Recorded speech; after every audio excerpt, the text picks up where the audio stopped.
Começa agora, na Rádio Deus é Amor, o espaço Família Cristã. Recuperando vidas com amor. Fundação Reviver.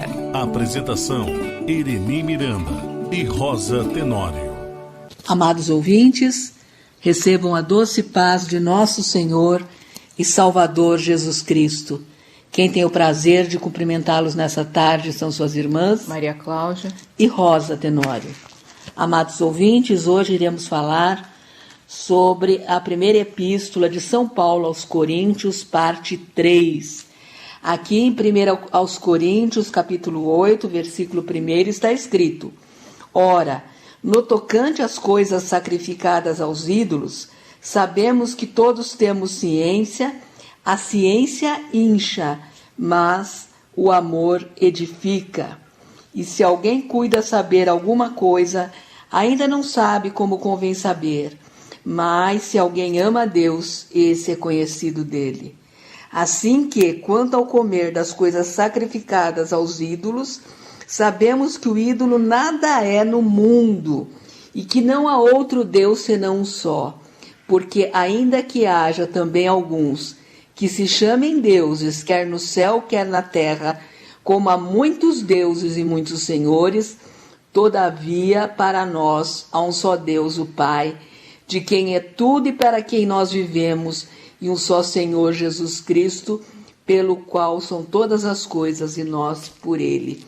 Eu acho interessante, Maria Cláudia, que a Bíblia teve o cuidado de dedicar essa passagem e outras passagens que nós vamos ler ainda, sobre a questão de sacrificar aos ídolos. Ele deixa bem claro que o ídolo não é nada. Às vezes a pessoa se converte, quer se desfazer dos ídolos e tem medo de quebrar, de jogar no lixo, como se o ídolo fosse alguma coisa. O ídolo não é nada, nada, absolutamente nada. Mas nós temos que ter alguns cuidados, e eu vou continuar lendo. Mas em todos há conhecimento, mas nem em todos há conhecimento, porque alguns até agora comem no seu costume para com o ídolo coisas sacrificadas ao ídolo, e a sua consciência, sendo fraca, fica contaminada. Ora, o manjar não nos faz agradáveis a Deus, porque se comemos, nada temos demais, e se não comemos, nada nos falta. Mas vede que essa liberdade não seja de alguma maneira escândalo para os fracos.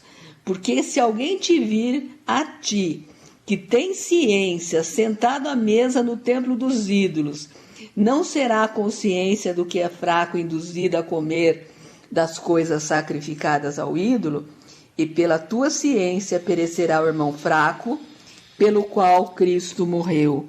Ora, pecando assim contra os irmãos, e ferindo a sua fraca consciência, pecais contra Cristo, pelo que se o manjar escandalizar a meu irmão, nunca mais comerei carne, para que meu irmão não se escandalize. Então, o ídolo não é nada. O sacrificado ao ídolo não é nada. Porque o ídolo, o que é o ídolo? O ídolo é uma estátua, uma figura, enfim, alguma coisa que não é nada, absolutamente nada. Mas quando nós comemos aquilo que foi sacrificado ao ídolo, mesmo a gente tendo essa consciência que o ídolo não é nada, nós estamos ferindo a consciência do nosso irmão. Essa passagem fala, como outras passagens que o apóstolo São Paulo fala também, mesmo no livro aos Romanos, sobre a nossa consciência e a consciência dos nossos irmãos, né? E nós temos que levar em conta, não levar em conta tudo que as pessoas vão falar, porque nós não temos controle sobre isso, mas nós temos que ter discernimento e amor em relação aos nossos irmãos e saber que se alguma coisa vai escandalizar, nós não podemos fazer, porque por causa do amor e da fé daquele irmão que vai perecer por causa daquilo, não é que a gente sabe que não é pecado, que não é errado, mas mesmo assim aquela pessoa tem uma consciência fraca. É isso que fala nessa passagem, né? Que a pessoa que tem a consciência fraca pode vir a perecer na fé por causa do que tem a consciência forte. Então, nós temos que ter essa consciência e ajudar os nossos irmãos. E quem é fraco também, não julgar quem é forte. Porque, às vezes, uma coisa que Deus, na sua sensibilidade, ele tocou em você, não quer dizer que também seja para o seu irmão. Não é? Então, nós não podemos... Nós temos que examinar a nós mesmos. A Bíblia diz que examine-se o homem a si mesmo. Nós vamos falar também da Santa Ceia do Senhor, não é? Mas todos nós temos que ter essa consciência pessoal. A sua consciência não tem nada a ver com a consciência do seu irmão. Sim, Cada um tem a sua consciência. Mas aquele que é forte é responsável pelo irmão que é fraco. Continuando aqui, em 1 Coríntios capítulo 10, versículo 24, diz assim: ninguém busque o proveito próprio, antes cada um o que é de outrem. Comei de tudo quanto se vende no açougue, sem perguntar nada, por causa da consciência, porque a terra é do Senhor e toda a sua plenitude. É claro, principalmente hoje em dia, nós não vamos rastrear uma coisa que é vendida no açougue, no supermercado, no mercadinho, para saber se ela foi oferecida ao ídolo ou não, né? Não tem como, nem tem como fazer isso. Nós simplesmente sentamos na nossa mesa, damos graças a Deus por aquilo que está na nossa mesa. Se porventura tiver alguma feitiçaria ali, já é derrotado em nome de Jesus, já é queimado em nome de Jesus, porque você está dando graças a Deus. Mas continua falando no versículo 27... E se algum dos infiéis vos convidar e quiserdes ir, comei de tudo o que se puser diante de vós, sem nada perguntar por causa da consciência. Se você for na casa de um ímpio, você também vai dar graças a Deus, vai agradecer, não vai perguntar nada e vai comer. No versículo 28, mas se alguém vos disser, isso foi sacrificado aos ídolos, não comais, por causa daquele que vos advertiu e por causa da consciência, porque a terra é do Senhor e toda a sua plenitude. Digo, porém, a consciência não a tua, mas a do outro, porque, pois, há de a minha liberdade ser julgada pela consciência de outrem? E se eu com graça participo, por que sou blasfemado naquilo que dou graças? Portanto, quer comais, quer bebais, ou façais outra qualquer coisa, fazei tudo para a glória de Deus. Portai-vos de modo que não deis escândalo, nem aos judeus, nem aos gregos, nem à igreja de Deus, como também eu em tudo agrado a todos, não buscando o meu próprio proveito, mas o de muitos, para que assim se possam salvar. Então veja que a questão é não escandalizar o outro, porque o ídolo não é absolutamente nada. Sim. O apóstolo São Paulo fala também aqui no capítulo 9 de 1 Coríntios, versículo 18, que fala assim: logo que prêmio tenho que, evangelizando, proponha de graça o evangelho de Cristo, para não abusar do meu poder no evangelho, porque sendo livre para com todos, fiz-me servo de todos para ganhar ainda mais. E fiz-me como judeu, como os judeus, para ganhar os judeus, para os que estão debaixo da lei, como se estivesse debaixo da lei, para ganhar os que estão debaixo da lei, para os que estão sem lei, como se estivesse sem lei, não estando sem lei para com Deus, mas debaixo da lei de Cristo, para ganhar os que estão sem lei. Fiz-me como fraco. Veja que ele não fala que ele se fez de fraco, né? Ele não ficou fraco por causa dos fracos. Tem muitas pessoas que usam essa passagem para justificar pecados, né? Tal pessoa está no pecado, então eu vou lá no pecado também para evangelizar. Não, fiz-me como fraco para com os fracos, para ganhar os fracos. Fiz-me tudo para todos, para, por todos os meios, chegar a salvar alguns. E eu faço isso por causa do Evangelho, para ser também participante dele. Então veja como o apóstolo São Paulo levava a sério o ministério dele de evangelista. Ele, sendo um evangelista, ele levava a palavra do Senhor a todas as pessoas, e cada pessoa recebia o evangelho de uma forma diferente.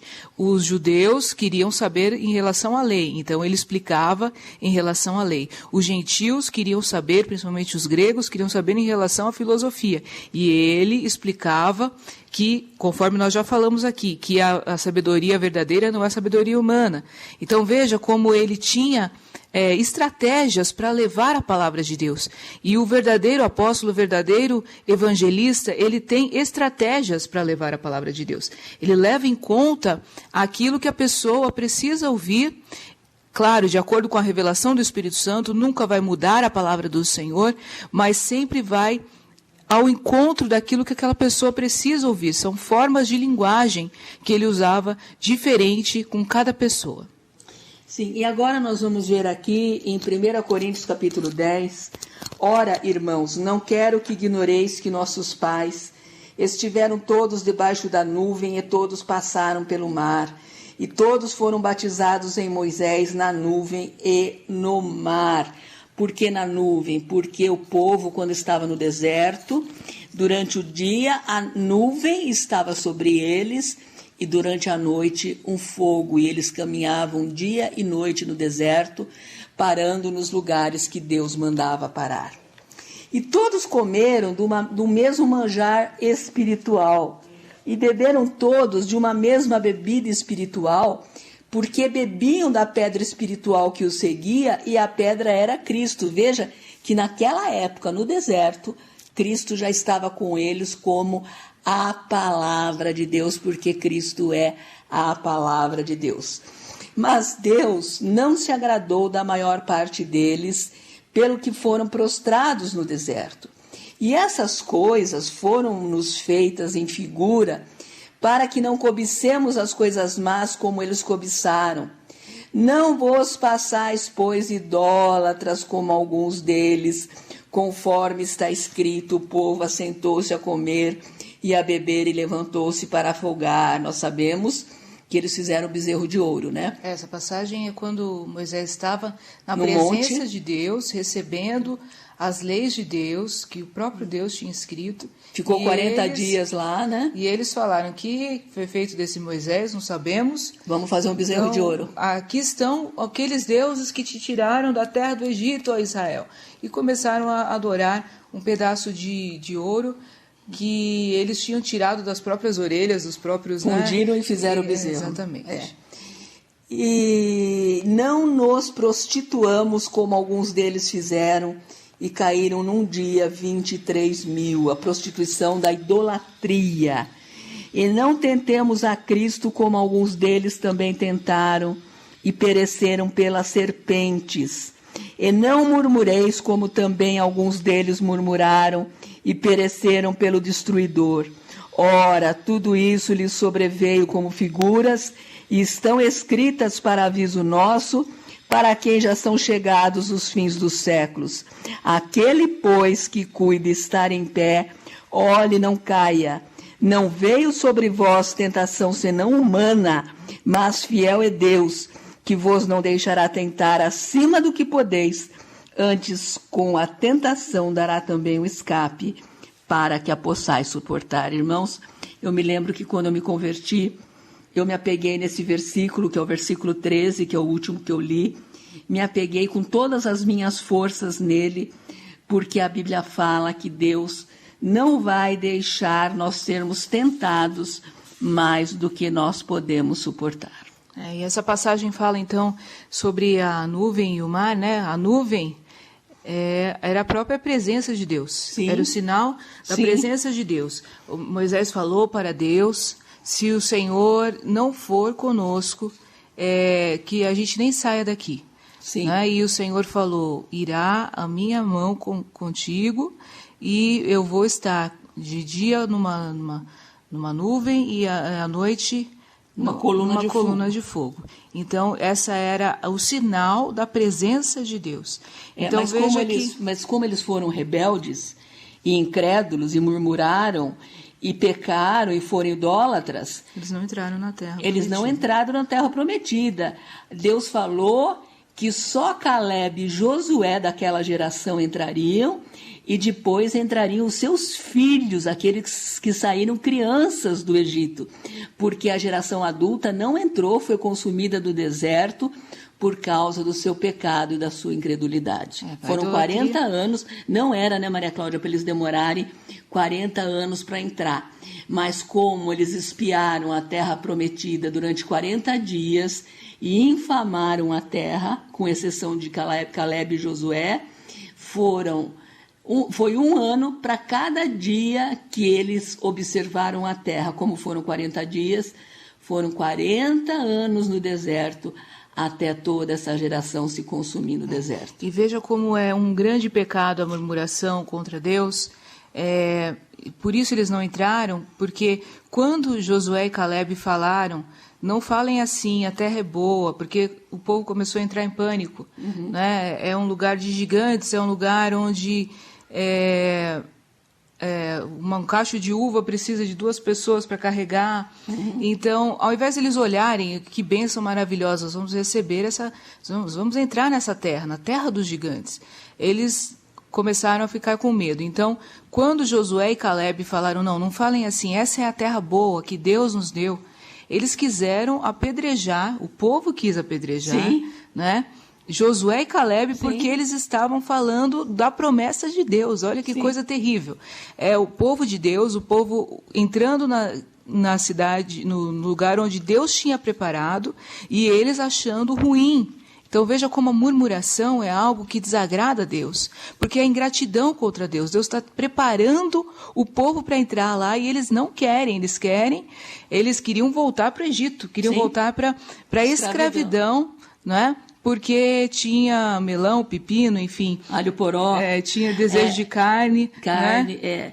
Olha, irmãos, até hoje acontece isso. Muitas pessoas são resgatadas da escravidão do mundo, da escravidão do Egito, porque o Egito agora para nós é o mundo, e depois ficam com saudades do mundo, ficam com saudades do Egito. Não reconhecem que eram escravos, que Jesus libertou, que não são mais escravos hoje, e querem voltar para a escravidão. Então, eles foram na nuvem e no mar, significando que o Senhor estava com eles, a palavra estava com eles e continua conosco, porque aí o apóstolo São Paulo fala, não é que Deus não nos dá prova maior do que nós possamos suportar. O povo de Israel passou por provas terríveis, porém, e eles fracassaram na maioria das provas, porque eles tanto se prostituíram após os ídolos, fizeram orgias também, porque essa era a prática que eles faziam, adoravam o ídolo e murmuravam, o tempo todo murmuravam, porque tinham desejo de carne, desejo do Egito. Sim. E agora nós vamos ver aqui em 1 Coríntios, capítulo 11, versículo 3 em diante, que diz: Mas quero que saibais que Cristo é a cabeça de todo varão, e o varão a cabeça da mulher, e Deus a cabeça de Cristo. Todo homem que ora ou profetiza tendo a cabeça coberta, desonra a própria cabeça. Mas toda mulher que ora ou profetiza com a cabeça descoberta, desonra a sua própria cabeça, porque é como se tivesse rapada. Portanto, se a mulher não se cobre com o véu, tosquice também, mas se para a mulher é coisa indecente tosquiar-se ou rapar-se, que ponha o véu. O varão não deve cobrir a cabeça, porque é a imagem e glória de Deus, mas a mulher é a glória do varão. Porque o varão não provém da mulher, mas a mulher do varão, porque também o varão não foi criado por causa da mulher, mas a mulher por causa do varão. Portanto, a mulher deve ter sobre a cabeça sinal de poderio por causa dos anjos. Todavia, nem o varão é sem a mulher, nem a mulher sem o varão no Senhor. Porque como a mulher provém do varão, assim também o varão provém da mulher, mas tudo provém de Deus. Julgai entre vós mesmos, é decente que a mulher ore a Deus descoberta? Ou não ensina a mesma natureza, que é desonra, para o varão ter cabelo crescido? Mas ter a mulher cabelo crescido lhe é honroso, porque o cabelo lhe foi dado em lugar de véu. Mas se alguém quiser ser contencioso, nós não temos tal costume nem as igrejas de Deus. Veja que a Bíblia deixa bem claro que para a mulher e para o homem tem orientações diferentes, totalmente opostas em relação ao cabelo. Sim. A mulher deve ter o cabelo crescido, porque o cabelo lhe foi dado em lugar de véu, e o varão deve ter o cabelo curto, porque ele é honroso ter o cabelo curto. Se o varão tiver o cabelo crescido, a Bíblia fala que é desonra o varão ter cabelo crescido. Sim, nós vemos aí Deus nos mostrando que tem que haver uma diferença entre o homem e a mulher. No final ele fala, não é, que nem o homem é sem a mulher, nem a mulher é sem o homem, ou seja, nós somos iguais para Deus. Para Deus existe igualdade de gêneros. Porém, nós temos que aceitar a nossa natureza e viver de acordo com a natureza que Deus nos deu. Não podemos ter, mesmo na própria aparência, né, mãe? Começa na aparência e vai até para o comportamento. Sim. Né? O comportamento feminino, o comportamento masculino. Nós temos que agradecer a Deus pela forma como Ele nos fez e temos que aceitar e ter essa diferença. Nessa passagem deixa bem claro que é um sinal de poderio por causa dos anjos, que a mulher tem o cabelo comprido. É claro Sim. que aquelas pessoas que estão passando por tratamentos ou têm alguma doença... fazendo quimioterapia, o cabelo caiu, não é culpa dela. Sim. Mas ela não vai cortar o cabelo. Ou mesmo mulheres que existem mulheres que nascem sem nenhum cabelo, né? Sim. Sem nenhum pelo. E é claro que o Senhor diferente. Sabe de todas as coisas. Sim. Mas aqui fala bem claro que você que tem o seu cabelo, tem o cabelo crescido, tem o cabelo comprido, porque as mulheres, né? Porque... os anjos estão ao nosso redor e isso é um sinal de poderio, um sinal de respeito. Sim. E quando fala no versículo 16, mas se alguém quiser ser contencioso, nós não temos tal costume, nem as igrejas de Deus, não quer dizer que o cabelo é um costume, quer dizer que nós não temos costume de ser contendeiros, ou seja, temos que aceitar essa determinação de Deus, que a mulher deve ter o cabelo comprido, e o homem deve ter o cabelo curto. Nós já falamos sobre isso em outro estudo. Eu já falei, quem quiser pode olhar na tradução latina, que é a mais próxima, né, do grego, e vai ver que o adjetivo, a preposição, fala a respeito de ser contencioso. Nós não temos o costume de ser contenciosos. O que é contenciosos? Contendeiro, de briga, né? Então, nós não temos o costume de brigar, nós não temos o costume de contender, de contestar. Nós não temos esse costume. Não tem que ficar contestando por que mulher tem que ter cabelo comprido e homem cabelo curto. Tem porque a Bíblia manda ter e acabou. Né? Sim, porque tem que ter essa diferença, né? Sim. Entre o homem e a mulher. E agora nós vamos falar um pouquinho da ceia, que está aqui em 1 Coríntios capítulo 11, versículo 17... Nisto, porém, que vou dizer-vos, não vos louvo, porquanto vos ajuntais não para melhor, senão para pior, porque antes de tudo ouço que, quando vos ajuntais na igreja, há entre vós dissensões e em parte eu creio, e até importa que haja entre vós heresias, para que os que são sinceros se manifestem entre vós. De sorte que, quando vos ajuntais num lugar, não é para comer a ceia do Senhor, porque comendo cada um, toma antecipadamente a sua própria ceia, e assim um tem fome e outro embriaga-se. Não tendes, porventura, casas para comer e para beber? Ou desprezais a igreja de Deus e envergonhais os que nada têm? Que vos direi, louvar-vos-ei, nisso não vos louvo, porque eu recebi do Senhor o que também vos ensinei, que o Senhor Jesus, na noite em que foi traído, tomou o pão, e tendo dado graças, o partiu e disse: tomai, comei, isso é meu corpo, que é partido por vós. Fazei isso em memória de mim. Semelhantemente também, depois de cear, tomou o cálice, dizendo: esse cálice é o novo testamento no meu sangue. Fazei isso todas as vezes que beberdes em memória de mim. Porque todas as vezes que comerdes este pão e beberdes esse cálice, anunciais a morte do Senhor, até que venha. Veja que quem está comendo o pão e bebendo o cálice está anunciando a morte do Senhor até que ele venha, até o arrebatamento da igreja. E o Senhor Jesus falou que aquele que não come a carne dele, não bebe o sangue dele, não tem vida em si mesmo. Sim. Então, se você não está congregando, você não está participando, nós sabemos que nós estamos passando ainda por um momento extraordinário em que nós não podemos congregar normalmente. Existem muitas pessoas que são do grupo de risco, que não estão podendo ir à igreja. Deus conhece isso, porém, a partir do momento em que nós temos a oportunidade, que nós podemos estar na presença de Deus, congregar e participar da Santa Ceia, e nós não tomamos parte no corpo do Senhor, nós não temos vida em nós mesmos. Mesmo as pessoas que ficam postergando o seu batismo porque não querem ter um compromisso com Deus, não é porque elas não estão libertas ou porque elas têm uma situação pendente diante de Deus, não, é porque não querem fazer o compromisso com a igreja de Deus, com o Senhor. Você não tem vida em você mesmo, porque você tem oportunidade de se batizar e ser parte do corpo do Senhor, e você não está fazendo parte do corpo do Senhor. E mesmo aqueles que são já membros da igreja, que tomam a ceia uma vez a cada 3 meses, eles estão desprezando a ceia do Senhor. Sim. Se tem ceia todo mês, por que você toma uma vez a cada 3 meses? Você está desprezando o sacrifício de Jesus? Aqui está escrito: todas as vezes que comerdes esse pão e beberdes esse cálice, anunciais a morte do Senhor até que venha.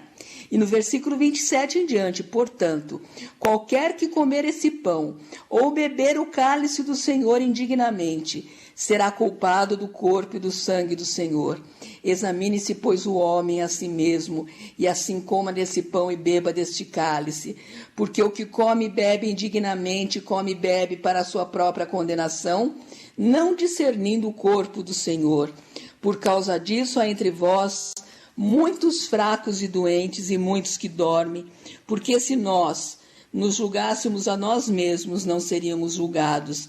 Mas quando somos julgados, somos repreendidos pelo Senhor, para não sermos condenados com o mundo. Então, do mesmo jeito que é pecado você desprezar a ceia do Senhor e não tomar a ceia por desprezo, também é pecado tomar a ceia do Senhor indignamente. Aquele que tiver em pecado, conserte-se, coloque sua vida no altar do Senhor, arrependa-se, para depois você participar do corpo e do sangue do Senhor. É pecado deliberado, né? Um pecado que é consciente, que foi feito de uma forma consciente, de uma forma deliberada, voluntária.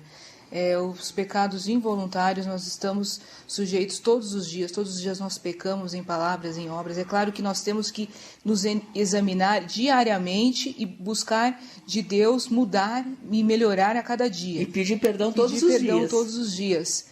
Não deixe, como minha mãe às vezes fala, não deixe acumular o pecado, porque isso vai gerar uma cauterização da sua consciência. Sim. Né? Se você deixa hoje, ou amanhã, aí daqui a pouco você está pecando e você nem sente mais. Por quê? Porque cauterizou a sua consciência. Então, em relação ao que nós falamos sobre a consciência, nós temos que nos examinar diariamente. E para finalizar, eu vou ler também aqui em 1 Coríntios capítulo 9, versículo 24, que diz assim: não sabeis vós que os que correm no estádio, todos na verdade correm, mas um só leva o prêmio? Correi de tal maneira que o alcanceis. E todo aquele que luta, de tudo se abstém. Eles o fazem para alcançar uma coroa corruptível, nós, porém, uma incorruptível, pois eu assim corro, não como a coisa incerta, assim combato, não como batendo no ar. Antes subjugo o meu corpo e o reduzo à servidão, para que, pregando aos outros, eu mesmo não venha de alguma maneira a ficar reprovado. Então nós sabemos que os coríntios, os gregos, eles tinham aqueles jogos em que eles se esforçavam para ganhar uma coroa de louros. E nós nos esforçamos cada vez mais, não para sermos melhores uns do que os outros, mas para sermos melhores do que nós éramos ontem, termos um desempenho melhor ainda do que tínhamos ontem, no sentido espiritual, porque nós vamos ganhar uma coroa incorruptível, uma coroa que não perece, uma coroa que permanece para sempre. Vamos examinar a nossa vida todos os dias, vamos examinar a nossa consciência todos os dias e colocar a nossa vida no altar de Deus, assim como um atleta se exercita todos os dias. Vamos nos exercitar espiritualmente todos os dias. Vamos orar. Senhor Jesus, nós te agradecemos por mais um dia na tua presença, Senhor. Ó Deus, nos ajuda, Senhor, que nós possamos ser como aquele atleta, como aquela pessoa que se esforça a cada dia mais, para ser cada dia melhor. Senhor, nós queremos estar mais perto de Ti, nós queremos estar mais próximos do Senhor, nós queremos melhorar cada dia mais, Senhor, através da Tua palavra, Senhor, através do Teu Espírito Santo. Nos ajuda, Senhor.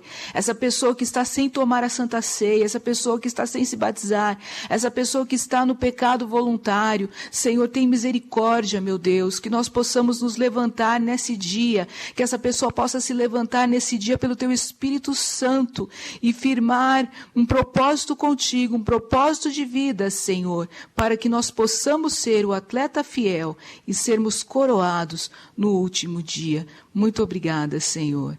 Amém. Seriedade, comprometimento, respeito pelo ser humano. Fundação Reviver, recuperando vidas com amor.